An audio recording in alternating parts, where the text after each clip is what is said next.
السلام علیکم ورحمۃ اللہ وبرکاتہ۔ میرے محترم دوستو، دو مسئلے آپ کے سامنے بیان کرنا چاہتا ہوں۔ پہلا مسئلہ یہ ہے کہ ایک خاتون 6 ماہ کی حاملہ ہے، اس سے نکاح کرنا جائز ہے یا نہیں ہے۔ دوسرا یہ ہے کہ ایام حیض میں نکاح کرنا جائز ہے یا نہیں ہے۔ دونوں کو تفصیل سے بیان کرتا ہوں۔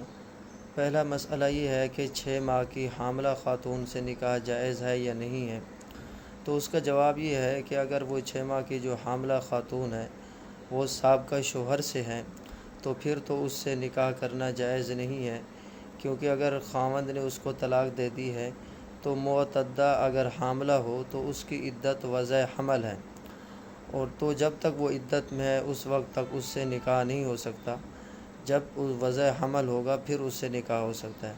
لیکن اگر وہ کسی سابقہ شوہر سے حاملہ نہیں ہے بلکہ اگر وہ زنا سے حاملہ ہوئی ہے تو پھر وہ آدمی جس نے اس سے زنا کیا ہے اس کا نکاح اگر وہ کر لیتا ہے تو نکاح تو درست ہے، اور اس سے وہ وطی بھی کر سکتا ہے، جماع بھی کر سکتا ہے۔ لیکن اگر غیر زانی اس سے نکاح کرتا ہے تو پھر جب تک اس کے پیٹ میں بچہ ہے، یعنی جب تک وضع حمل نہیں ہوتی، اس وقت تک اس سے جماع کرنا درست نہیں ہے۔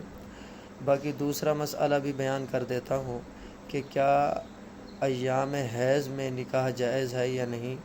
جی بالکل، ایام حیض میں نکاح کرنا جائز ہے، لیکن ایام حیض میں رخصتی مناسب نہیں ہے۔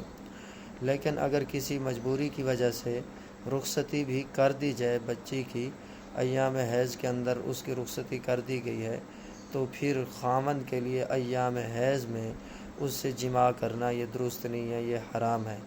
واللہ تعالی عالم بالصواب وعلمہ اتم و احکم۔ مفتی محمد افضل عفی اللہ عنہ۔ آپ بھی اگر کوئی مسئلہ پوچھنا چاہتے ہو تو کمنٹ میں پوچھ سکتے ہو۔